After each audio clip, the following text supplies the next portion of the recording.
Hi everybody, welcome back to learn it. And हम आज continue करेंगे हमारे जो एनवायरनमेंट सीरीज है उसमें। And today will study a very important legislation which is known as the wild life protection act. So ये जो मैंने ब्रॉड टाइमलाइन आपको पहले के लेक्चर्स में बताया था, इसी ब्रॉड टाइमलाइन पे हम प्रोग्रेस करेंगे। And today will study the wild life protection act. Wild life protection act is a very important legislation. इसमें PYQs भी आए हैं। Towards the end of the video will also solve some previous year prelims questions. And before starting let me tell you कि हम इसको comprehensively करेंगे। So will study its origin, will study कौन से bodies is under this act, will study it's provisions, will also study the latest 2022 amendment जो current affairs में भी है। And I will integrate all recent current affairs जो भी relevant for examination है in this video only. So this is going to be a very comprehensive video, तो stick around. So moving on, before studying the wild life protection act हम पहले देख लेते हैं certain constitutional provisions related to wild life. ये एक important हो जाता है। This is like a very basic precursor जो आपको पता होना चाहिए। Let's start with the 42nd constitutional amendment act and I also request you to relate it and link it with polity. For example इसी को हम बोलते थे mini constitution, right? And this was enacted during the time of emergency. तो ये सारी छोटी छोटी चीज़ें आप लिंक करते चलिए।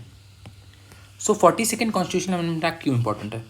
देखो, जो 1976 है उससे पहले क्या हुआ था? उससे पहले जो फॉरेस्ट्स थे एंड जो वाइल्ड लाइफ रिलेटेड एस्पेक्ट्स था वो दोनों स्टेट लिस्ट के अंदर फॉल करते थे। लुक हियर, सो ये मैंने स्टेट लिस्ट, ये मैंने डायरेक्टली विकिपीडिया से उठाया है। एंड यहाँ पे state list, the list number 2, इसमें एंट्री 19 और एंट्री 20 को देखो। फॉरेस्ट था entry 19 of the state list. This is before 1976, this is before 1976 and this is after 1976. So before 1976, entry number 19 in the state list was forests and entry number 20 in the state list was protection of wild animals and birds, which is जिसको हम broadly बोल सकते हैं कि it dealt with wildlife. And अब जब 42nd constitution amendment act आया तो इन दोनों को यहाँ से ओमिट कर दिया गया and they were transferred to concurrent list. 17A entry of the concurrent list or list number 3 is forests and 17B of the concurrent list is protection of wild animals and birds. इसको add किया गया था 42nd constitution amendment act से। And ये भी मैंने Wikipedia से उठाया। थोड़ा सा बैकड्रॉप मैं आपको बता देता हूँ। 1960s के अराउंड ये देखा गया कि मैन एनिमल कॉन्फ्लिक्ट्स बहुत ज़्यादा बढ़ गए हैं। There were many cases of poaching, there were many cases of hunting, and जो हमारी स्पीसीज़ हैं, जो हमारे इंपॉर्टेंट स्पीसीज़ हैं, वो सारे डिक्लाइन होने लगे। The number started to decline which was concerning for the states. तो इसलिए 1976 में एक 42nd कॉन्स्टिट्यूशनल अमेंडमेंट एक्ट लाया गया to give both state and centre the power to legislate on the subject of wild life and forests, ताकि जो policy making landscape है वो थोड़ा एक्सपैंड हो जाए एंड थोड़ा सा एक सेंट्रलाइज आए। ताकि आप ऐसे समझ सकते हैं कि सेंट्रल में इसलिए एक्सपैंड किया, सेंट्रल लिस्ट या यूनियन लिस्ट में इसलिए एक्सपैंड किया गया था ताकि हम इसको पकड़ के रख सकते हैं, है ना। एक नेशनल स्केल पर हम इसके लिए पॉलिसीज़ बना पाएँ, इसलिए इसको कॉन्करेंट लिस्ट पे शिफ्ट किया गया था। एट द सेम टाइम हम स्टेट्स को भी पावर दें, क्योंकि जो लोकल लेवल पे इशूज़ हैं, लोकल लेवल पे प्रॉब्लम्स हैं, उस पर डील करने के लिए स्टेट्स के पास पावर हो, ताकि they can make a localised policy, ताकि they can make a localised policy and also take speedy decisions on the issue. ये सारी चीज़ें थी। Along with that, we had two other important provisions. एक DPSP में है, this is part 4 and this is part 4A, fundamental duties. इन दोनों में भी एक important articles हैं। Article 48A of DPSP concerns environment and Article 51A clause G of the fundamental duties also concerns environment. तुरंत देख लेते हैं क्या क्या है ये। Article 48A बोलता है, this is part of DPSP again. आप इसी के साथ सारे DPSP को आप रिवाइज करते चलो। Protection and improvement of environment and safeguarding of forests and wildlife. The state shall endeavour to protect and improve the environment and to safeguard the forests and wildlife of the country. Article 51A, which is part of the fundamental duties, ये बोलता है to protect and improve the natural environment including forest, lakes, rivers, wildlife and to have compassion for living creatures. देखने में थोड़े बहुत similar लग रहे हैं, but there are very important key differences. Protect and improve the environment and safe guard forests. अभी safe guarding forest ये एक इंसान नहीं कर सकता है, राइट? स्टेट का एक रोल होना चाहिए। इसीलिए आप इसको याद कर सकते हैं कि safe guard forest and wild life तो स्टेट का ही काम होगा, hence it falls under DPSP। अगर आप यहाँ पे देखेंगे प्रोटेक्ट एंड इम्प्रूव एनवायरनमेंट, तो चलो हर इंडिविजुअल कंट्रीब्यूट कर सकता है to protect and improve environment in छोटे छोटे स्टेप्स। लेकिन यहाँ पे देखो compassion for living creatures, forest, lakes, rivers, wild life, ये सारी चीज़ें इंडिकेट कि एक इंडिविजुअलिस्टिक आइडिया है, इंडिविजुअलिस्टिक प्रोविजन है, इसलिए they must follow under fundamental duties which pertain to citizens. तो ये सारे कॉन्स्टिट्यूशनल प्रोविजंस हैं। ब्रॉडली मैं आपको एक रिवाइज कर देता हूँ क्या क्या है। 42nd कॉन्स्टिट्यूशन अमेंडमेंट एक्ट से फॉरेस्ट और protection of wild animals and birds, इन दोनों को शिफ्ट कर दिया गया टू कॉन्करेंट लिस्ट। क्यों कर दिया गया, यू नो द रीजन। इसके अलावा DPSP article 48A and fundamental duties article 51A clause G ये भी दिया हुआ है। So after knowing the constitutional provisions, let's move on to the wild life protection act. Now will study the wild life protection act. आपको ये ध्यान रखना है कि जो वाइल्ड लाइफ प्रोटेक्शन एक्ट है ये 1972 में आया था। अभी मैंने कुछ देर पहले आपको बताया कि 1976 से पहले the subject of forest and protection of wild animals and birds ये दोनों स्टेट लिस्ट में थे, राइट। बट ये लॉ तो सेंट्रल लॉ है, right. This is a central law, this is pass by the parliament in 1972, right. तो इसको हम देखेंगे ये क्या है। And this has been amended 8 times till date. जो 2022 का अमेंडमेंट है that is it's 9th amendment. तो इससे पहले 8 बार अमेंड हो चुका है एंड अभी मिला के तो 9 बार अमेंड हो चुका है। सो क्योंकि एक सेंट्रल लॉ है एंड 1972 के टाइम पे फॉरेस्ट और वाइल्ड लाइफ दोनों स्टेट लिस्ट में थे, इसलिए सेंटर ने क्या किया, एक स्मार्ट टेक्निक यूज़ किया। सेंटर ने यूज़ किया आर्टिकल 252। मैंने आपको बैकड्रॉप बताया था कि 1960s के अराउंड जो इलीगल हंटिंग है, पोचिंग है, उन दोनों के केसेस बहुत ज़्यादा बढ़ गए थे and we were losing our important species, we were losing our species जो हमारे चांद थे, जो इंडिया हमारे कंट्री के चांद थे। एंड क्योंकि वो डिक्लाइन हो रहा था तो बायोडाइवर्सिटी भी थ्रेटन हो रहा था। तो इसके कारण एक नीड अराइज हुआ कि एक सेंट्रल लॉ, एक नेशनल लेवल पे एक लॉ होना चाहिए जिससे हम ये सारी चीज़ों को कर्व कर पाएँ, हमारे वाइल्ड लाइफ को कंजर्व कर पाएँ। तो सेंटर ने क्या किया, आर्टिकल 252 को यूज़ किया। इसमें क्या होता है, आर्टिकल 252 देखिए यहाँ पर, power of parliament to legislate for 2 or more states by consent and adoption of such legislation by another state. इसका बेसिक सा मतलब यह है कि यदि 2 or more than 2, अगर ये दोनों states 2 or more than 2 states अगर साथ में आके सेंटर को एक रेजोल्यूशन पास करें empowering the parliament to legislate on the state list, मतलब नॉट द स्टेट लिस्ट, ऐसा कोई सब्जेक्ट जिसमें पार्लियामेंट का पावर नहीं है, इसलिए I am saying state list.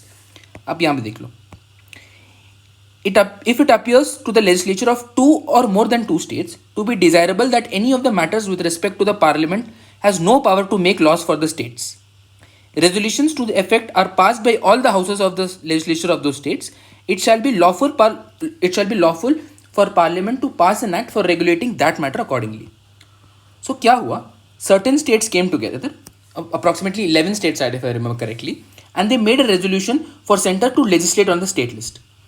तो इसके थ्रू आर्टिकल 252 के बैकड्रॉप में wild life protection act centre ने एनैक्ट किया। तो ये इसका ओरिजिन स्टोरी है कि कैसे ये एनैक्ट किया गया था। अभी देखते हैं important bodies under the act.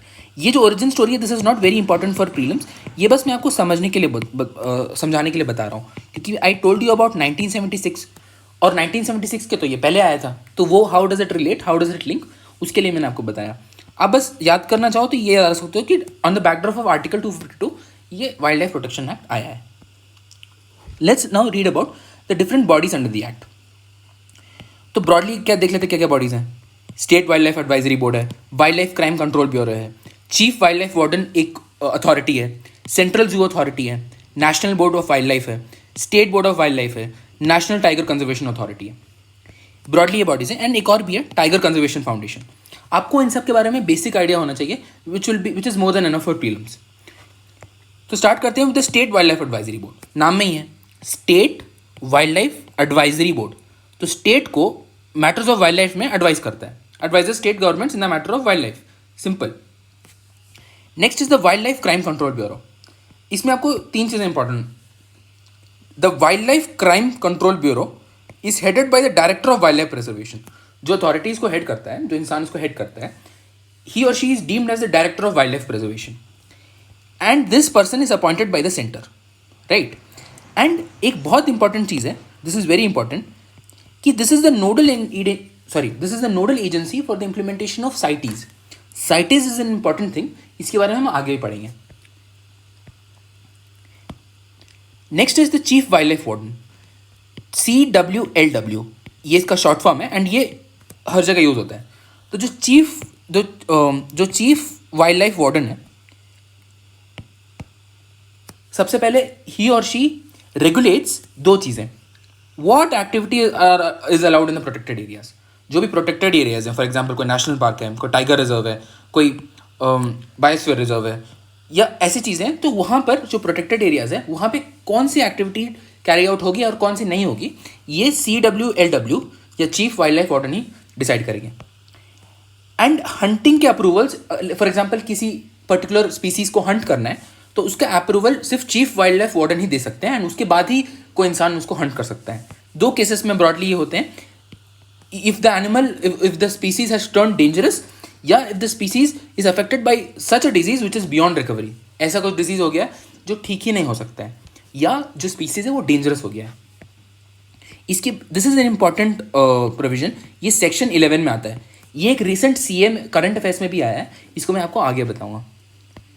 तो हमने देख लिया कि रेगुलेट क्या करते हैं, ठीक है.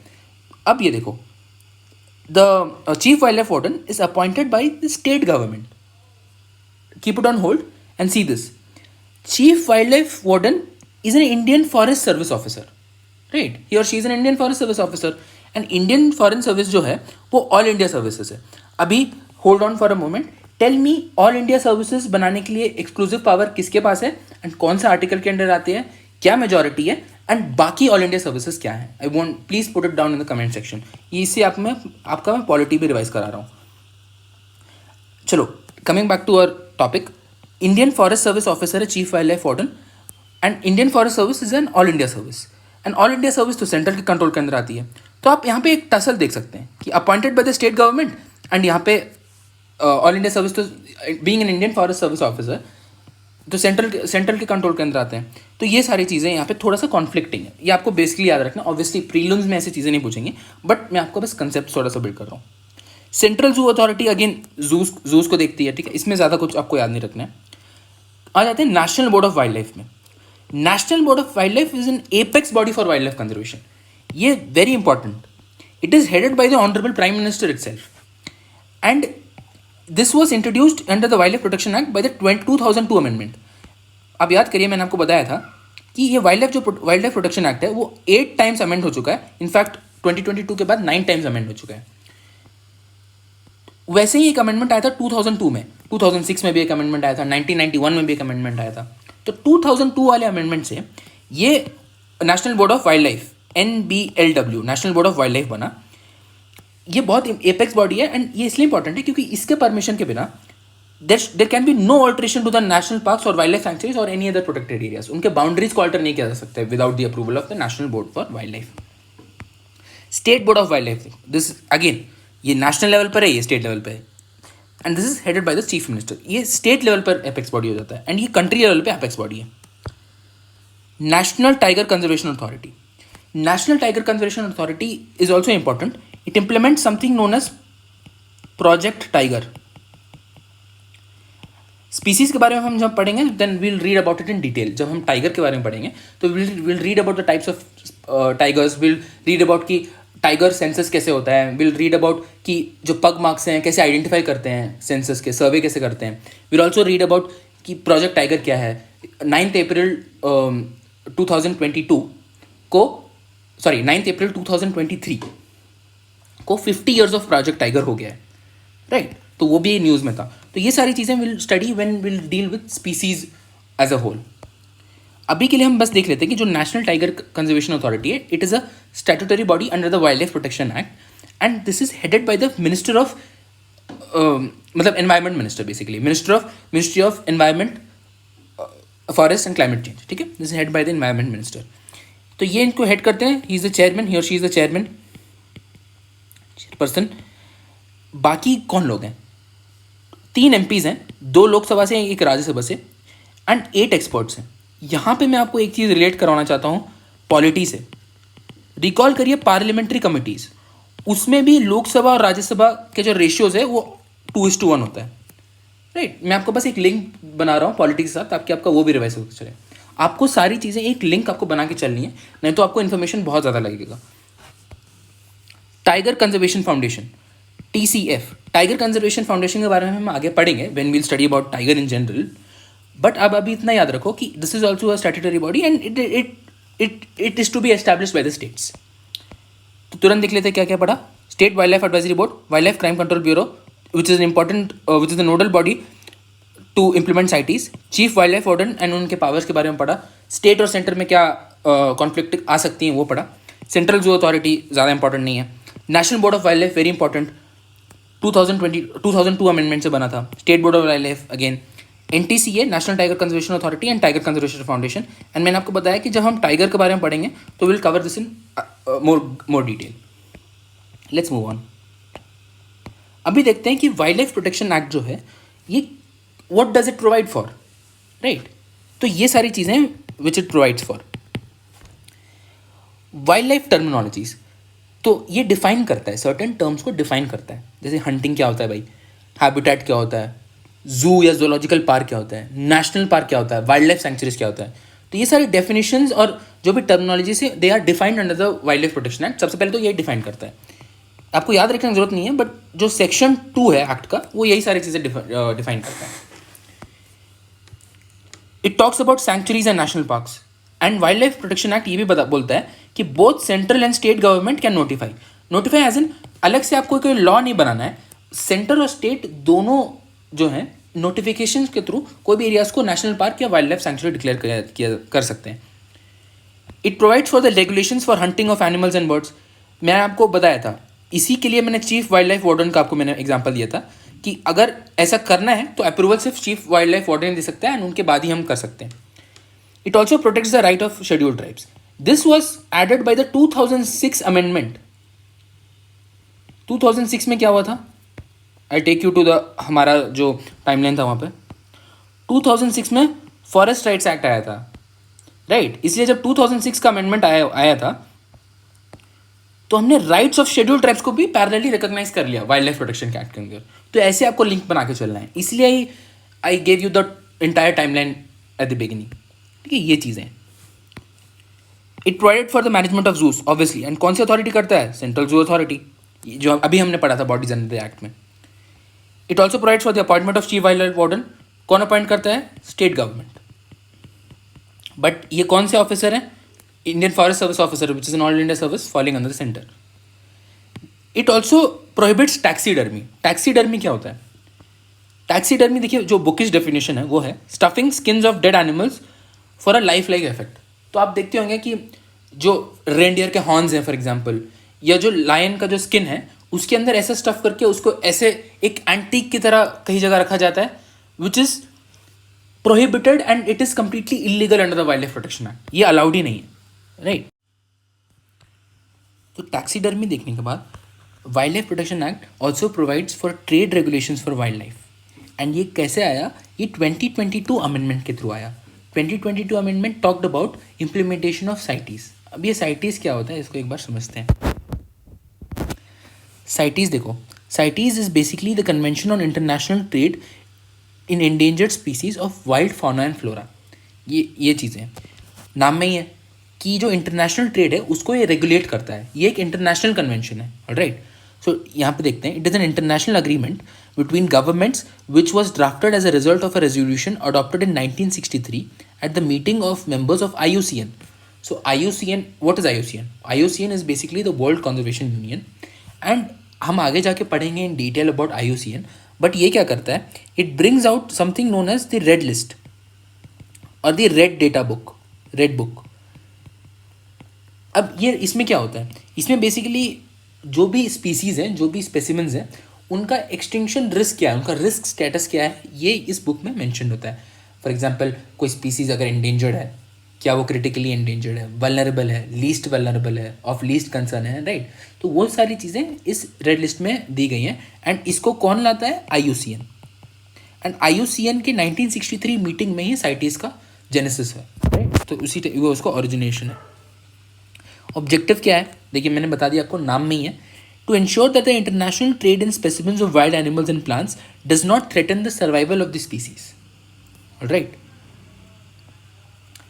Secretariat इसका again administered by UNEP itself, which is located at Geneva in Switzerland. India is a signatory. India is a party to the convention. Total में 184 पार्टीज हैं. अभी आ जाते हैं इंपॉर्टेंट इन्फॉर्मेशन में. यहाँ पे देखिए, it is a legally binding agreement on the parties but does not take the place of national laws. इसका मतलब क्या है कि लीगली बाइंडिंग तो है बट ये नेशनल लॉज को रिप्लेस नहीं करता है. नेशनल लॉज को ये रिप्लेस नहीं करता है. Each party has to adopt its own domestic legislation to its implementation at the national level. This is a very important point. आप देखो, इसी के वजह से ही तो 2022 अमेंडमेंट आया है. This is the rationale behind the 2022 amendment. क्योंकि साइटीज का एक की प्रोविजन ये है कि each party, India is a party, has to adopt its own domestic legislation to its implementation at the national level. तो हमारे पास तो WPA 1972 ऑलरेडी बना हुआ है. हमने 2022 अमेंडमेंट के थ्रू ये वाला जो लाइन है इसको इम्प्लीमेंट किया है. We to include the specimens listed under CITES and to implement CITES, हमने ये 2022 अमेंडमेंट लाया है.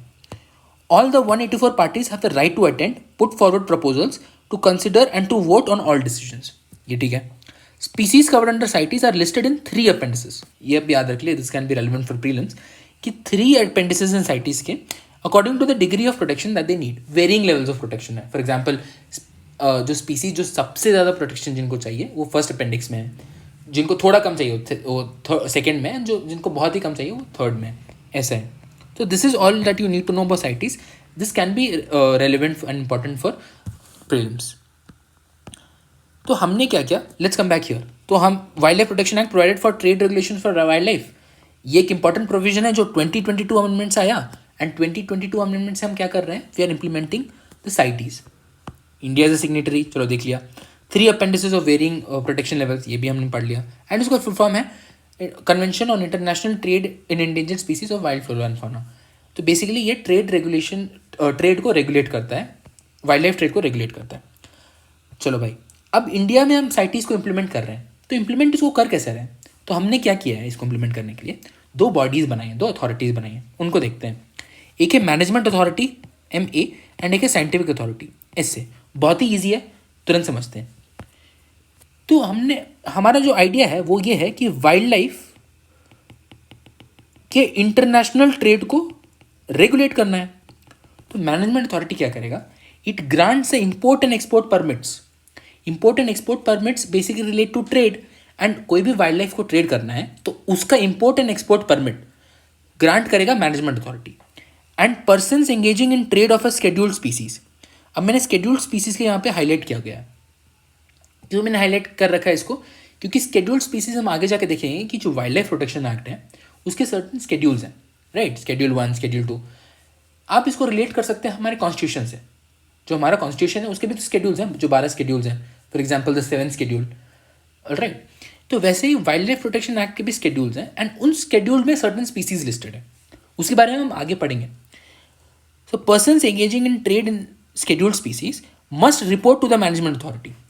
उनके बिना रिपोर्ट किए हम ये ट्रेड कैरी आउट नहीं कर सकते हैं. और जब आप मैनेजमेंट अथॉरिटी को रिपोर्ट करेंगे तो वो एक आइडेंटिफिकेशन मार्क लगाएगा. Will give permission based on an identification mark. अब ये आइडेंटिफिकेशन मार्क अगर एक स्पीसीज पे लग गया जिसका ट्रेड कैरी आउट हो रहा है, तो उस आइडेंटिफिकेशन मार्क को हम ऑल्टर नहीं कर सकते हैं. अगर करेंगे तो that will be deemed illegal, straight away illegal and penalise हो सकते हैं. तो ये काम है मैनेजमेंट अथॉरिटी का. नाम में ही है, मैनेज कर रहा है wild life trade and at an international level by granting import and export permits and putting an identification mark on the animal. दूसरा आते हैं साइंटिफिक अथॉरिटी. ये भी सिंपल है. ये क्या करता है? नाम में ही है इसका, scientific advice on trade aspects. इसका क्या मतलब हुआ? जो भी एनिमल है या बर्ड है या कोई भी स्पीसीज है, उसके सर्टन फिजियोलॉजी होती है, उसके सर्टन बायोलॉजिकल फंक्शंस होते हैं. तो कोई भी एक जोग्राफिकल रीजन, फॉर एग्जांपल हम ट्रेड कर रहे हैं तो हम, बट आप ऐसा समझ लीजिए कि हम एक बायोम से दूसरे बायोम में जा रहे हैं, एक क्लाइमेटिक रीजन से दूसरे क्लाइमेटिक रीजन में जा रहे हैं. तो एनिमल फिजियोलॉजी या स्पीसीज फिजियोलॉजी कैसे ऑल्टर होती है, ऐसी साइंटिफिक बातें उस पर एडवाइस करता है साइंटिफिक अथॉरिटी. तो 2 अथॉरिटीज़ हैं, management authority and scientific authority. Simple. इन दोनों से ही हम साइटीज़ को इम्प्लीमेंट कर रहे हैं, जिसके लिए हमने 2022 अमेंडमेंट लाया है। इसलिए जो WP है it also provides for the trade regulations for wild life. तो हमने ये तो समझ लिया। Let's move ahead. अभी देखिए ये जो पेज है दिस इज़ वेरी इंपॉर्टेंट। मैंने इसमें आपको करंट अफेयर्स से लिंक किया गया है। तो जो PT 365 है एनवायरनमेंट का 2024 के लिए, combined with monthly magazine of vision of the month January 2023, इन दोनों से मैंने इंटीग्रेट करके वाइल्ड लाइफ 2022 अमेंडमेंट आपको पढ़ाया है, यहाँ पे आपको दिया है। अब इसको डिटेल में देखते हैं। Let's start with the rationalisation of schedules. हम रिवाइज करते करते चलेंगे ताकि आपको बार बार ये नहीं देखना पड़े, ये आपके दिमाग में फिक्स हो जाए। अब ये रैशनलाइजेशन ऑफ स्केड्यूल्स क्या है, मैंने आपको अब थोड़ी देर पहले बताया था स्केड्यूल्ड स्पीसीज के बारे में। तो वो ऐसे स्पीसीज है जो इन स्केड्यूल्स के अंदर लिस्टेड है। अब ये स्केड्यूल्स को समझते हैं एंड ये भी समझेंगे कि why we are calling it as rationalisation of schedules. तो वाइल्ड लाइफ प्रोटेक्शन एक्ट जो है, जैसे हमारे कॉन्स्टिट्यूशन में 12 स्केड्यूल्स हैं, राइट। पहले वाइल्ड लाइफ प्रोटेक्शन एक्ट में 6 स्केड्यूल्स होते थे। अभी वाइल्ड लाइफ प्रोटेक्शन एक्ट में आफ्टर द 2022 अमेंडमेंट सिर्फ 4 स्केड्यूल्स हैं एंड हमने इनका स्ट्रक्चर को ही चेंज कर दिया है। वी हैव रैशनलाइज इट, हमने इसको और रैशनल बना दिया है। कैसे देखते हैं। पहले क्या होता था, जो स्केड्यूल 1 है उसमें हम लिस्ट करते थे animal species with the highest level of protection, animal species, और उनको सबसे highest level of protection accord करते हैं। अब ये कौन से स्पीसीज होते हैं इसको हम पढ़ेंगे when we are studying about species and mapping, right. हम अलग अलग स्पीसीज के बारे में पढ़ेंगे। डुगोंग हो गया, फॉर एग्जाम्पल एशियाटिक एलिफेंट हो गया। तो ये सारी चीज़ें हम आगे जाके पढ़ेंगे, ऑलराइट। अभी मैं आपको बस बता दे रहा हूँ कि कौन से स्केड्यूल में क्या स्ट्रक्चर है, क्या फंक्शन है। स्केड्यूल 2 में थे higher protection than schedule 3 and 4 but less than schedule 1। देखो स्केड्यूल 2 का जो प्रोटेक्शन लेवल है वो 1 से तो कम है बट 3 एंड 4 से ज़्यादा है। ये चीज़ है। 3 एंड 4 में क्या दिया हुआ है, protected species, hunting is prohibited, if hunting is done then penalty but the severity of penalty is less than the previous 2 schedules. इसका क्या मतलब है, देखिए सिंपल है। ये भी यहाँ पर भी प्रोहिबिटेड है हंटिंग, बट यहाँ पे जो पिनलाइजेशन होगा वो इससे कम होगा, ऑब्वियसली, बिकॉज ये ऐसे समझ लीजिए कि ये डिक्रीजिंग ऑर्डर में, alright. Schedule 5 talked about vermins. Vermins क्या होता है, vermins is an important term. आप देखो वर्मिन्स अभी रिसेंटली न्यूज़ में भी था रिलेटिंग टू केरला, अभी हम आगे के स्लाइड्स में देखेंगे। It's an important current affairs. तो vermins are small animals which carry diseases that destroy plants and food, crops destroy कर देते हैं, राइट। एंड ये सारी चीज़ें basically vermins carry diseases. Schedule 6 में we talk about plant species. तो यहाँ पे हम एनिमल स्पीसीज के बारे में बात कर रहे थे। स्केड्यूल 6 में जाके हमने प्लांट स्पीसीज को उठाया था। सो ये हमारा पहला था। अब इसमें आप देखिए एक इशू है, 5, 6 तो चलो डिस्क्रीट है, बट जो 1 से लेकर 4 है इसमें काफ़ी ओवरलैप्स हैं, ये काफ़ी कंटिन्यूटी है यहाँ पे, राइट। हम ऐसे पिन पॉइंट करके नहीं बता पा रहे हैं, तो ये थोड़ा वेग एंड ओवरलैपिंग हो जा रहा है। इसी को रैशनलाइज करने के लिए हमने क्या किया, हमने कुछ चेंजेस किए 2022 अमेंडमेंट में। हमने स्केड्यूल्स को रैशनलाइज कर दिया। कैसे किया भाई, देखते हैं। 2022 अमेंडमेंट में हमने बोला कि जो animal species with the highest level of protection है उसको हम स्केड्यूल 1 में रखेंगे। तो schedule 1 talks about animal species with the highest level of protection and schedule 2 में animal species with the lower level of protection. तो ये जो हम 4 स्केड्यूल्स पहले बना रहे थे इस चीज़ के लिए, प्रोटेक्शन लेवल्स को वेरी कराने के लिए, अब हम बस 2 ही रखेंगे, एक highest level of protection and एक उससे बाकी सारे lower level of protection, alright. Second schedule में एक और भी पॉइंट है, ये एक इंपॉर्टेंट पॉइंट है, मैं आपको आगे बताऊंगा। Centre can notify and declare vermins under schedule 2। जो सेकेंड शेड्यूल है, मतलब बेसिकली ये, इसके अंदर सेंटर नोटिफाई कर सकता है वर्मिन्स क्या होंगे। पहले वर्मिन्स स्केड्यूल 5 में आते थे, अभी वर्मिन्स का जो नोटिफिकेशन वो शिफ्ट करके स्केड्यूल 2 में कर दिया गया है। Schedule 3 now talks about protected plant species. पहले ये स्केड्यूल 6 के अंदर बात किया जाता था, now it has been transferred to schedule 3। Schedule 4 is important. Schedule 4 talks about specimen listed under appendices of CITES. अभी हमने देखा कि साइटीज के अंदर 3 अपेंडिसेस हैं, ऑलराइट। एंड क्योंकि हमें साइटीज को इंप्लीमेंट करना था, क्योंकि अभी हमने साइटीज के बारे में पढ़ा, तो हमने देखा कि नेशनल लेवल लेजिस्लेशन लाके साइटीज के प्रोविजंस को इंप्लीमेंट करना है सारे सिग्नेटरीज को। कितने थे टोटल, 184 थे। इंडिया भी एक सिग्नेटरी है, तो इंडिया ने अमेंडमेंट किया एंड एक शेड्यूल ऐड किया, 4th शेड्यूल, बेसिकली रैशनलाइज किया। 4th schedule now talks about specimens listed under different appendices of CITES. ये चीज़ हो गया। तो this we can relate to the 2022 amendment. 2022 amendment, alright, ये चीज़ हो गया। तो हमने देख लिया कि स्केड्यूल्स को कैसे रैशनलाइज किया गया है। Good, now let's move head. तो हमने एक देख लिया रैशनलाइजेशन ऑफ स्केड्यूल्स, पहले 6 थे अब 4 हो गए, एंड अभी ज़्यादा डिस्क्रीट बन गए हैं। पहले थोड़ा सा कंटिन्यूटी था बट उसको हटा के हमने ज़्यादा डिस्क्रीट कर दिया ताकि वेगनेस एंड ओवरलैपिंग ना रहे। नेक्स्ट जो अमेंडमेंट है, नेक्स्ट जो प्रोविजन है, it pertains to control of sanctuaries. अभी देखो ऐसा होता है कि जो वाइल्ड लाइफ सैंक्चुरी है उसको chief wild life warden manage करता है as per the plan made by the central government. And वो एरियाज हैं जहाँ पे फॉर एग्जांपल कोई सेंचुरी है जो स्केड्यूल्ड एरिया में फॉल कर रहा है, फॉर एग्जांपल ये स्केड्यूल्ड एरिया है, वहाँ फॉल कर रहा है। स्केड्यूल्ड एरिया से try to relate scheduled areas in polity, 5th and 6th schedule try to relate to PESA act, right. आपको ऐसे लिंक्स बना के चलने हैं तभी इंटरेस्टिंग लगेगा और आपको ज़्यादा लोड नहीं आएगा। तो कोई भी स्केड्यूल्ड एरिया है उसके अंदर अगर कोई सेंचुरी है तो उसको ग्राम सभा का एक बहुत इंपॉर्टेंट रोल, कंसल्टेटिव रोल हो जाता है इन दैट। ये देख लिया हमने, तो रैशनलाइजेशन ऑफ स्केड्यूल्स देख लिया एंड कंट्रोल ऑफ सेंचुरीज देख लिया। चीफ वाइल्ड लाइफ वार्डन का एक पॉइंट देख लिया कि चीफ वाइल्ड लाइफ वार्डन को ही मैनेज करना है as per the plan made by the central government. And जो ग्राम सभा का रोल ज़्यादा हो जाता है in case of two sanctuaries which lie under scheduled areas. Alright, आगे बढ़ते हैं। थर्ड पॉइंट है एग्जेम्पशंस टू लाइव एलिफेंट्स। अभी ये जो प्रोविजन है ये वाइडली क्रिटिसाइज्ड है। ऐसा क्यों? क्योंकि इस provision basically it is in the section 43 of the act and जो 2022 अमेंडमेंट है it gives certain exemptions to live elephants. क्या एग्जेम्पशंस है वो? बेसिकली ऐसा बोला गया कि रिलीजियस पर्पसेस के लिए अगर ट्रांसफर एंड ट्रेड हो रहा है लाइव एलिफेंट्स का तो वो अलाउड है। अब इसका मिसयूज बहुत हो सकता है इसलिए इसको क्रिटिसाइज किया जा रहा है। एंड जो पर्सन है उसके पास ओनरशिप सर्टिफिकेट होना चाहिए। ये होने के बावजूद भी there is a lot of potential to misuse this provision, तो इसलिए इसको बहुत वाइडली क्रिटिसाइज किया जा रहा है। जहाँ पे मैंने एक ये डायरेक्टली मैंने PT65 से उठाया। एशियन एलिफेंट का जो IUCN स्टेटस है एंडेंजर्ड है। मैंने आपको बताया था रेड डेटा बुक के बारे में कि एक्सटेंशन रिस्क को रखते हैं, तो ये एंडेंजर्ड स्पीशीज है एशियन एलिफेंट।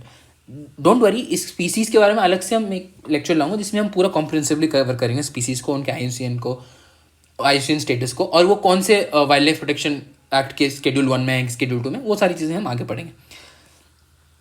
एक इंपॉर्टेंट पॉइंट है जो which I want to bring to your notice. The elephant is the only animal in the schedule 1 of the wild life protection act that can still be owned legally by means of inheritance और gift. ठीक है, by means of inheritance of gift और gift, elephant is the only animal. तो आप इसको याद रख सकते हैं, this can be important. Trade regulations for wild life तो हमने देख लिया, अभी मैंने आपको बताया management authority and scientific authority. And हमने 2022 अमेंडमेंट में इंपॉर्टेंटली इसको लाया है इसलिए ताकि हम साइटीज को इम्प्लीमेंट करें। ऑलराइट, चलो ये तो हमने देख लिया। अभी देखिए, conservation reserves can be declared by state too. अब कंजर्वेशन रिजर्व्स क्या होते हैं? कंजर्वेशन रिजर्व्स पढ़ते हैं हम in the topic of biodiversity conservation. जब हम XC2 INC2 कंजर्वेशन पढ़ते हैं वहाँ पर आते हैं conservation reserves and something known as community reserves. इसको हम अलग वीडियो में कवर करेंगे, बट अभी के लिए आप ये याद रखो कि 2022 अमेंडमेंट में क्या हुआ कि conservation reserves can be declared by the state too. Earlier it was done only by the center but now it can be done by states and center. तो थोड़ा सा इसको डेलीगेट कर दिया गया, थोड़ा सा डिसेंट्रलाइज कर दिया गया। आप एक चीज़ ध्यान रखो, ये जो वाइल्ड लाइफ प्रोटेक्शन एक्ट का अमेंडमेंट है 2022 amendment, it is very centralising in nature. It has a high centralising tendency. कैसे भाई? हमने यहाँ पे देखा था कि वर्मिन को अगर नोटिफाई करना है वो शेड्यूल 2 के अंदर किया जा सकता है and only the center can do it, only the union government can do it. ये एक पॉइंट हो गया। Chief wild life warden appoint तो स्टेट गवर्नमेंट करेगा, लेकिन उसको मैनेज करना है सैंक्चुरीज को इन अ वे जैसे यूनियन गवर्नमेंट बोल रहा है, as per the plan made by the central government. ये भी एक सेंट्रलाइजेशन टेंडेंसी है। ये सारी चीज़ों के चलते ये एक्ट का एक मतलब और भी है, मैं आपको बताऊंगा आगे चलते चलते, लेकिन ये सारी चीज़ों की वजह से ये काफ़ी सेंट्रलाइज्ड एक लॉ बन जाता है, राइट। तो हम जब ये वाला प्रोविजन देखते हैं conservation reserves can be declared by state too, तो इसमें हम देखते हैं कि it is away from the conventional tilt of the act. ये थोड़ा सा डिसेंट्रलाइजेशन लेके आया है, इसलिए ये एक्ट को मैं आपको एम्फेसाइज कर रहा हूँ। अब आप नहीं बोलोगे, इसलिए मैंने आपको ये, भले आपको एक सिंपल सा प्रोविजन लगेगा बट इसका आपको बैकड्रॉप मैंने बता दिया, तो अब आपको ये याद रहेगा। अब बस छोटे छोटे तीन प्रोविजन हैं। Voluntary surrender of captive animals, तो जो भी एनिमल्स कैप्टिविटी में रखे गए हैं उनका अबैंडनमेंट को अवॉइड करने के लिए उनको वॉलंटरी आप सरेंडर कर सकते हैं। There can be no renewable of arms licence within 10 kilometre radius of the wild life sanctuary. For example, अगर आप यहाँ पर हो, ये वाइल्ड लाइफ सेंचुरी है and it is the 10 kilometre radius, आप यहाँ पर हो, और आपको अपना आर्म्स लाइसेंस रिन्यू कराना है, तो वो रिन्यू नहीं करा सकते हैं accept in the case when the chief wild life warden approves. सिर्फ उन्हीं के इनिशिएशन के उन्हीं के इंटीमेशन से कम कर सकते हैं। तो ये एक प्रोविजन हो गया, no renewal of arm licence within 10 kilometre radius. And last but not the least, it also provides for the regulation of invasive alien species. Invasive alien species is an important topic, हम आगे जो species के साथ ही इसको cover करेंगे, but अभी के लिए आपको बता देता हूँ इन्वेजिव एलियन स्पीसीज क्या होते हैं। ऐसे समझिए कि फॉर एग्जाम्पल लेट्स से एक फार्म लैंड है, यहाँ पे सर्टेन क्रॉप्स हैं, अभी इसमें सर्टेन एग्जॉटिक क्रॉप्स आ गए हैं। अब ये क्रॉप्स क्या करेंगे, एग्जिस्टिंग क्रॉप्स के जीन पूल को डिस्ट्रॉय कर देंगे, उनको ख़त्म कर देंगे और यही ज़्यादा ग्रो होने लगेंगे। इनको बोलते हैं इन्वेजिव एलियन स्पीसीज। इन्वेजिव इसलिए क्योंकि एग्जिस्टिंग एरिया के बायोडाइवर्सिटी को थ्रेटन कर रहे हैं, एलियन क्योंकि एग्जॉटिक हैं, बाहर से इंट्रोड्यूस किए हैं, they are not native, and species तो स्पीसीज।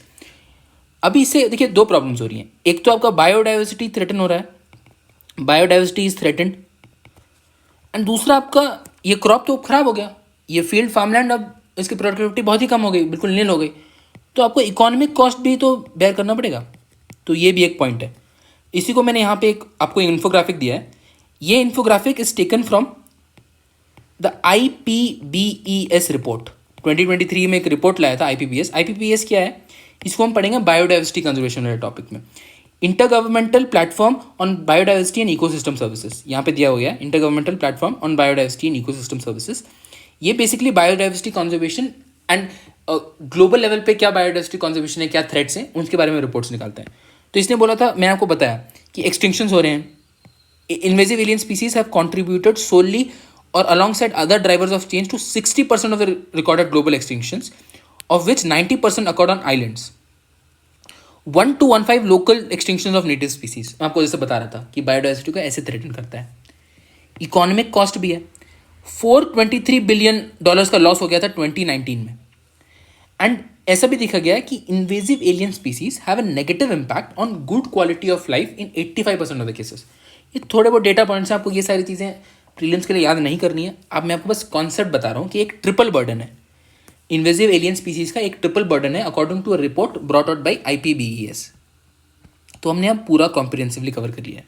क्विकली रिवाइज कर लेते हैं। Rationalization of schedules, control of sanctuaries, उसमें चीफ वाइल्ड लाइफ वार्डन का रोल एंड ग्राम सभास का role, exemptions to live elephants, trade regulations for wild life to implement CITES, 2 authorities establish कर गए हैं उसको इम्प्लीमेंट करने के लिए। कंजर्वेशन रिजर्व्स अब स्टेट भी डिक्लेयर कर सकते हैं। Voluntary centre of captive animals, आपके पास कोई आर्म लाइसेंस आपका रिन्यू नहीं हो सकता अगर आप 10 किलोमीटर रेडियस के हो। And regulation of invasive alien species, and इसको भी सेंटर करता है, another proof of its highly centralizing tendency. अभी will move forward to the recent current affairs which relate to Kerala, उसको अब डिटेल में समझते हैं। तो आफ्टर स्टडिंग द 2022 अमेंडमेंट, अभी will move to the next topic, जिसमें हम एक रिसेंट करंट अफेयर समझेंगे। एंड ये current affairs pertains to the wild life protection act only, and specifically it's on the state of Kerala. ये मैंने एक article है जो मैंने इंडियन एक्सप्रेस से ही उठाया है, 15 फरवरी 2024 का आर्टिकल है, it's very recent. Why does Kerala want the centre to amend the wild life protection act? As Kerala faces escalating human-animal conflict, a look at how and why the state wants the center to amend the Wildlife Protection Act of 1972. तो देखो backdrop क्या है, background क्या है। Background ये है कि केरला में there has been a increase in man animal conflicts. जो ह्यूमन एनिमल कॉन्फ्लिक्ट्स हैं वो केरला में ऑन द राइज पर हैं। अगर आप देखोगे तो Kerala has seen a steady rise in human animal conflict in recent years. Attack from wild animals not only pose a threat to life but have also wreaked havoc in the state's agriculture sector. हम देखेंगे इसको ये कैसे कर रहा है। The issue has now come to a head after a radio-collared wild elephant strayed into the village, chased people and trampled onto a person जिसकी death हो गई इन वायनाड। ये भी एक इशू है। तो जो मैन एनिमल कॉन्फ्लिक्ट्स हैं वो ऑन द राइज पर है। And Wayanad is an important, Wayanad Kerala में, and it has an important wild life sanctuary. Will study about it when we read about protected areas, and अलग से हम जब मैपिंग और स्पीसीज करेंगे उसके साथ ही हम इसको देखेंगे। तो भाई अभी देखते हैं कि केरला की क्या डिमांड्स हैं। Why does the Kerala want the centre to amend, and amend करके डिमांड्स क्या है, क्या अमेंडमेंट लाना चाहता है वो। 2 ब्रॉड हेड्स के अंदर पढ़ते हैं। पहला है is to amend the section 11 of the act, and दूसरा है is to declare wild boar as vermin. Vermins हमने अभी पढ़ा, मैंने आपको बताया था कि वर्मिन्स आर इंपॉर्टेंट, तो इसके बारे में देखेंगे। Let's start with section 11। अभी रिलेट करिए, सेक्शन 11 है क्या? Section 11 is basically it regulates the hunting of wild animals. याद आया? Chief wild life warden, chief wild life warden must manage the wild life sanctuaries as per the plan made by the central government. अब केरला चाह रहा है, एक state चाह रहा है कि ये अमेंड हो, राइट? तो थोड़ा सा फेडरल टेंशन है यहाँ पे, मैं आपको ये मेंस के लिए बता रहा हूँ, थोड़ा सा एक फेडरल टेंशन है यहाँ पे, आपको ऐसे समझना है। तो केरला चाहता है कि जो चीफ वाइल्ड लाइफ वार्डन है, चीफ वाइल्ड लाइफ वार्डन देखो is appointed by the centre, and क्योंकि वो सेंटर अपॉइंट करता है, ही और she is an Indian forest service officer, तो क्या होते हैं जो डिसीजंस हैं वो थोड़े से डिले हो जाते हैं। There is a sort of bureaucratic red tapism, and उसकी वजह से क्या होता है कि डिसीजन मेकिंग डिले हो जाता है। तो केरला चाह रहा है कि यार ये सेक्शन 11 को ना अमेंड कर दो, एंड ये पावर जो चीफ वाइल्ड लाइफ वार्डन के पास है इसको अब चीफ कंजर्वेटर ऑफ फॉरेस्ट को डेलीगेट कर दो। यहाँ पे देखते हैं, Kerala wants to amend the section 11(1)(a so as to devolve the above mention powers of the CWLW chief wild life warden to the chief conservator of forest instead.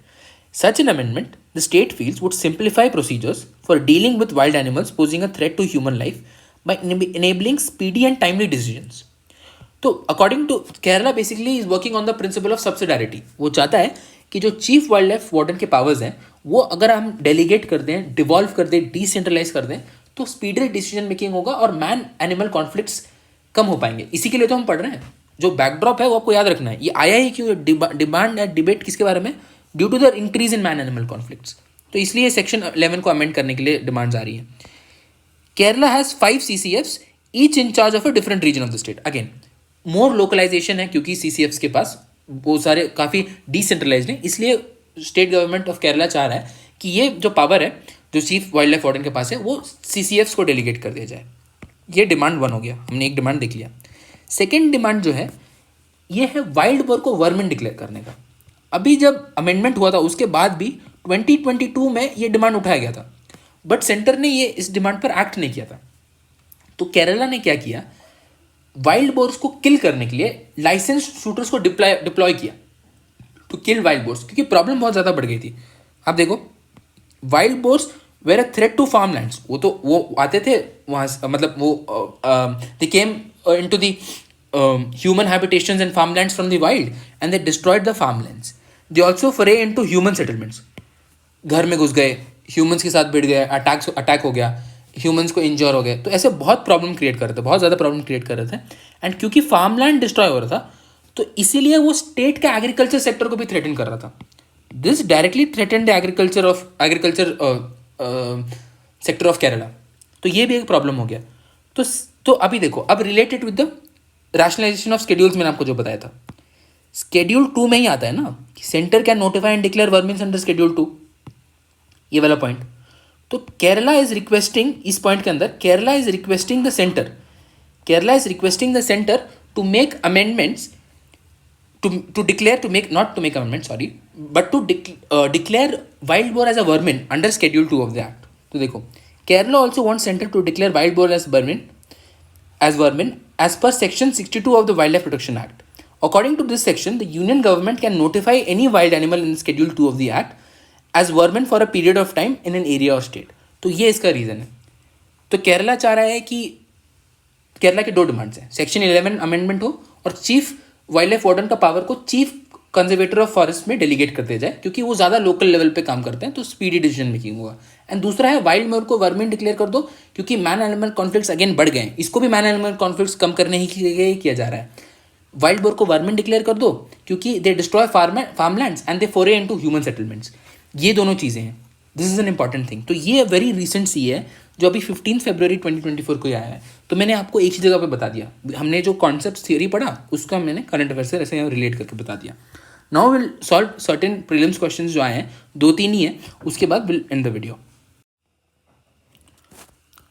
So we have reached towards the end of the lecture and अब हम थोड़े से PYQs देखते हैं, quickly देखते हैं। हम अभी सारी PYQs तो नहीं कर सकते हैं क्योंकि हमारा बहुत बड़ा chunk of environment legislation still बचा हुआ है, लेकिन हम अभी समझ सकते हैं वाइल्ड लाइफ प्रोटेक्शन एक्ट के रिलेटेड जो भी हमने पढ़ा है उससे हम ट्राई करते हैं क्वेश्चन सॉल्व करने के लिए।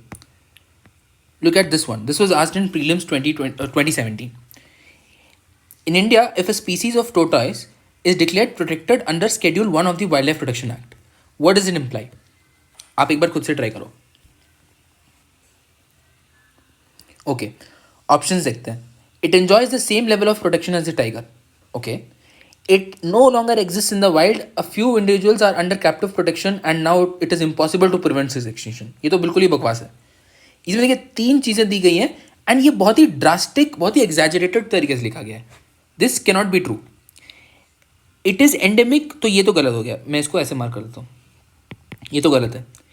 It is endemic to a particular region of India. Endemic के बारे में तो हमने कुछ देखा ही नहीं था. हमने पढ़ा था इन्वेजिव एलियन स्पीसीज के बारे में, बट ऐसे Schedule 1 से रिलेटेड तो कुछ ऐसे था नहीं. ये भी गलत है. D, both B and C stated above are correct in this concept, तो ये भी गलत है. तो इसको हम एलिमिनेशन मेथड से ला सकते हैं, तो ए इज़ द आंसर. वैसे इसमें एलिमिनेशन मेथड का ज़रूरत नहीं है क्योंकि हमने अभी स्पीसीज़ नहीं पढ़ा था, इसलिए मैंने आपको ऐसे करके दिखाया. व्हेन विल स्टडी स्पीसीज तो हम देख ही लेंगे कि जो टाइगर है वो Schedule 1 में ही फॉलो करता है. It falls under Schedule 1 only, तो इसलिए A is the answer. Schedule तो बेसिकली इसमें क्वेश्चन ये पूछना चाह रहा है कि अगर टॉर्टॉइज है, एक ऐसा स्पीसीज है जिसको Schedule 1 में डाल दिया गया है, तो क्या सही होगा, तो उसका इम्प्लीकेशन क्या है. It enjoys the same level of protection as the tiger. Yes, because tiger falls under Schedule 1 of the wild life protection act. Okay, आगे बढ़ते हैं.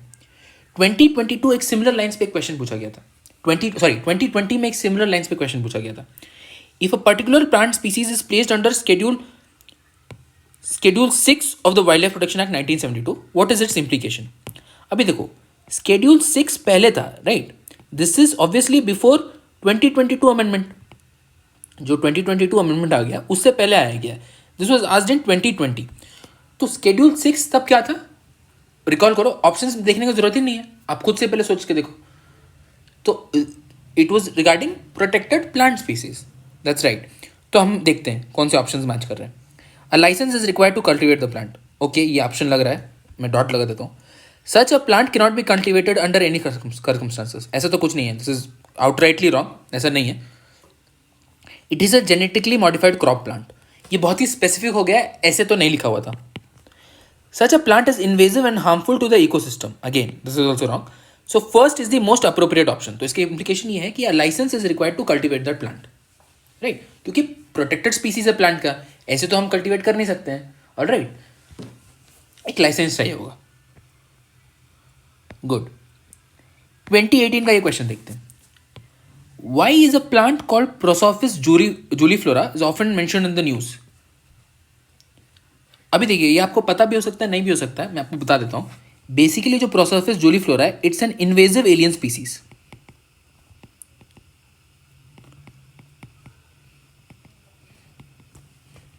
It's an invasive alien species. तो अभी हम ऑप्शन देखते हैं. एंड ये उस साल में काफ़ी न्यूज़ में था, इसलिए मैं जब मैं आपको 2022 का अमेंडमेंट बता रहा था, लुक हियर, इसलिए मैंने, क्योंकि आपको 2022 का अमेंडमेंट बता रहा था, तो मैंने बताया कि it also brings fourth regulation of invasive alien species bye the centre. Centralising tendency है. एंड मैंने आपको इन्फोग्राफिक भी इसलिए बताया क्योंकि यूपीएससी पहले इस पर क्वेश्चन पूछ चुका है, इनडायरेक्टली पूछ चुका है. Let's get back to the question. Prosopis juliflora हम समझ गए कि it's an invasive alien species. Options देखते हैं. Its extract is widely used in cosmetics. No. It tends to reduce the biodiversity in area in which it grows. ये इसका सही answer है. आगे पढ़ लेते हैं. Its extract is used in the synthesis of pesticides. Pesticide से कोई लेना देना नहीं है, नन ऑफ द वो नहीं हो सकता है, बिकॉज ये एक सही ऑप्शन लग रहा है. This is the correct answer. B is the correct answer in this case. 2022 का क्वेश्चन देखते हैं. This is interesting. काफ़ी कोचिंग्स के आंसर कीज इस पर बहुत अलग लगते हैं, बट इसको समझते हैं कि यार ये है क्या. ध्यान से देखो, आप एक बार पॉज करके ट्राई कर सकते हो if you want to. With reference to Indian laws about wild life protection. क्या है भाई Indian laws about wild life protection? Obviously the wild life protection act जो हमने अभी देखा. ये 2022 का क्वेश्चन है. With reference to Indian laws about wild life protection, wild animals, अब 3 स्टेटमेंट्स दिए गए, हमें बताना है कि which statements above is are correct. पहला पढ़ते हैं. Wild animals are the sole property of the government. इसको होल्ड करते हैं. I tell you what is the catch in this statement. आगे देखते हैं. ओके, लेट्स से मुझे ये नहीं पता, मुझे थोड़ा सा डाउट लग रहा है. Okay. When a wild animal is declared protected, such animal is entitled for equal protection whether it is found in protected areas और आउटसाइड। बिल्कुल सही बात है। मतलब अगर वाइल्ड एनिमल को फॉर एग्जांपल प्रोटेक्टेड डिक्लेयर कर दिया गया, उसको डिक्लेयर कर दिया गया कि लेट्स से सिंपल देखो ना, मैंने बोल दिया कि शेड्यूल 1 में कोई स्पीसीज है, कोई स्पीसीज है XYZ, वो शेड्यूल 1 स्पीसीज है, टाइगर कोई समझ लो, तो such an animal is entitled for equal protection, अगर वो अंदर हो या बाहर हो। अब इसका मतलब ये थोड़ी कि टाइगर अपने टाइगर रिजर्व से बाहर है, अपने प्रोटेक्टेड एरिया से बाहर है, तो मैं इसको हंट कर सकता हूँ। This is not allowed. तो this is a true statement, क्योंकि ये बोल रहा है कि it is accorded with equal protection, तो ये तो सही है, ये तो 100% सही है। Third statement, apprehension of a protected wild animal becoming a danger to human life is sufficient ground for its capture और किलिंग। अब लॉजिक लगाओ। बेसिकली इसमें ये बोलना चाह रहे हैं, अगर सिर्फ आप एप्रीहेंड कर रहे हो, फॉर एग्जाम्पल लेट्स से यहाँ पे कोई इंसान है एंड यहाँ पे कोई वाइल्ड एनिमल है, इसको बस ये लग रहा है कि this can be a threat to his life, तो उसको हंट कर सकता है। ये तो बिल्कुल किसी भी, ये तो बकवास है, किसी भी केस में ऐसा ही नहीं हो सकता है। Just because a protected wild animal is a danger to human life, अगर आप ऐसा सोच रहे हो, ऐसा एप्रीहेंड कर रहे हो, आपको ऐसा लग रहा है, टेक्निकली आप वैसे इंट्यूशन आ रहा है आपको, तो this is not the sufficient ground for its capture और किलिंग। तो ये तो आउटराइटली गलत है। फर्स्ट को देखते हैं, क्या फर्स्ट सही है? मैं आपको ऑप्शन से अभी यहाँ पे एलिमिनेशन से नहीं बता रहा हूँ, we are trying to move ahead from that and trying to solve it solely based on our knowledge. हम अपना नॉलेज के बेसिस में इसको सॉल्व करने का देखते हैं। क्या वाइल्ड एनिमल्स गवर्नमेंट की सोल प्रॉपर्टी है? Sole word is the catch here. बहुत कोचिंग्स ने इसको बोल दिया कि यार ये तो सही है, wild animals are the sole property of government, and वो कुछ सेक्शंस को कोट करते हैं, they quote sections like section 39, right. लेकिन आप ये सब पे मत जाओ, आप ये देखो, जो टर्म है sole property, this is a little misleading. Wild animals government के प्रॉपर्टी हैं according to wild life protection act, true, यही है, गवर्नमेंट को ही रेगुलेट करना है। फॉर एग्जाम्पल सर्टेन एनिमल्स हैं, सर्टेन बर्ड्स हैं, सर्टेन स्पीसीज हैं, सर्टेन इंसेक्ट्स हैं, तो वो सारी गवर्नमेंट ही रेगुलेट करेगी, लेकिन they are not the sole property of the government. Basically ये क्वेश्चन डिफरेंशिएट कर रहा है, वाइल्ड एनिमल्स को ओन नहीं करती है गवर्नमेंट, ओनरशिप नहीं है उनका, उनके ऊपर कब्जा नहीं किया हुआ है, ओनरशिप नहीं है कि उनका, they are not its sole property. Let's say कोई एक ऐसा रीजन है, कम्युनिटी, एक रीजन है जहाँ पे वाइल्ड हनी बीज हैं, एंड जो वहाँ पे लोकलाइट्स हैं, जो कम्युनिटी पीपल हैं, वो हनी बीज के हनी पे डिपेंड करते हैं, तो वो हनी बीज के वो एरिया से अपने हनी एक्सट्रैक्ट करते हैं, दे यूज इट फॉर कमर्शियल और सब्सिस्टेंस पर्पसेस। तो अभी उस चीज़ को स्टेट जो सेंट्रल गवर्नमेंट है वो इंटरफेयर करके रेगुलेट कर सकती है। इसका मतलब ये नहीं कि जो वाइल्ड हनी बीज है वो गवर्नमेंट की प्रॉपर्टी है, वो गवर्नमेंट ही चला रही है, गवर्नमेंट के अंडर है, ऐसा नहीं है, ये मतलब है इस क्वेश्चन का। तो इसलिए ये क्वेश्चन गलत है, because it is not the sole property of the government. Basically this is differentiating between ownership versus this being a property and responsibility. Ownership versus responsibility का क्वेश्चन हो जाता है ये this was a difficult question. ये आपको exam hall में सोचना is not, आपको तो लग रहा होगा कि प्रॉपर्टी हो सकता है, this was a difficult question, but आप ऐसा सोच सकते हैं, इसका आप ध्यान रखिएगा। So this statement is also wrong. Let's look at the options.